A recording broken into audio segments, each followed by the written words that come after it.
Показать эффективную и естественную интеграцию детей с ограниченными возможностями здоровья в социальные и культурные процессы общества. Такова цель проекта «Искусство без границ». Доказать, что особенные дети могут и должны участвовать во всех сферах жизни социума не только в качестве зрителей, но и как авторы, соавторы, творцы и эксперты. Наша задача, я сразу вам хочу сказать, правильное отношение к инвалидам по здоровью, чтобы формировалось в нашем обществе. Этим людям им совершенно не требуется жалость, им требуется понимание и полное приятие обществом. В чем суть проекта? Дети с инвалидностью по здоровью пишут свои истории, мы задали тему, это их какие-то вообще счастливые моменты, их мечты, вот. И эти истории собираются, мы думаем, что вы нам тоже будете в этом помогать. Мы хотим привлечь абсолютно всю республику, то есть это не в рамках там Сухума или какого-то одного города. Эти истории будут собираться. Наиболее интересные, которые могут быть поставлены в театре, будут, соответственно, Джамбулом отбираться. Ну, каждой истории ребенка будет уделено время. Подопечные фонда Ашана, а также все желающие с ограниченными возможностями здоровья могут принять участие в проекте и прислать свои истории на тему «Мои мечты».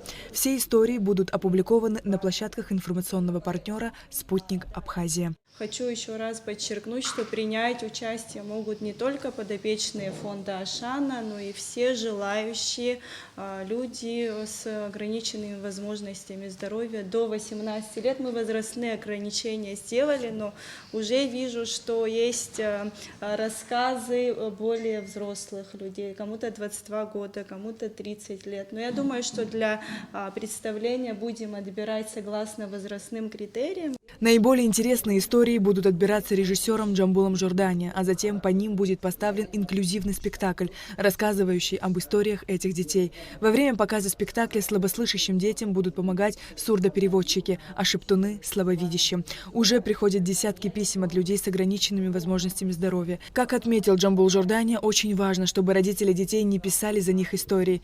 Пусть дети сами говорят о своих мыслях и мечтах. Как каждая девушка, я хочу семью, уюта, мужа, детей, много детей, но не складывается. Наше общество не готово принимать инвалидов, пока мы чувствуем себя изгоями везде. Я всю свою любовь дарю своим племянникам. Я не хочу выпадать из жизни общества, хочу работать через социальные сети, для этого мне нужен компьютер. Все здесь понятно, вот Милана.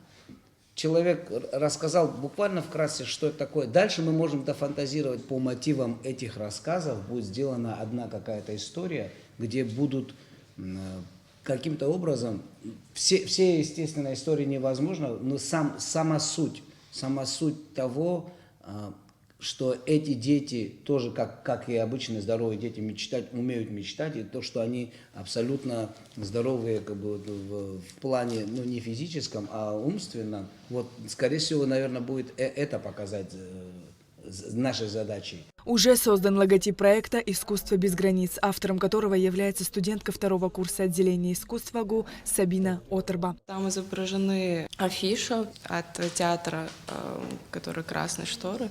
Они изображены в форме крыльев, то есть как бы свобода, что искусство оно без границ. Для каждого любой человек может заниматься тем, чем он хочет, и развиваться в этом. И изображены дети. Истории могут быть в печатном формате, а также в аудио и видео форматах. Направить их можно на почту искусствобезграниц@gmail.com. Срок подачи заявок до 31 мая. Спектакль будет платным. Все вырученные средства будут направлены в культурно-благотворительный фонд Ашана. Сария Кварцхеля, Алексей Агухава, Абхазское телевидение.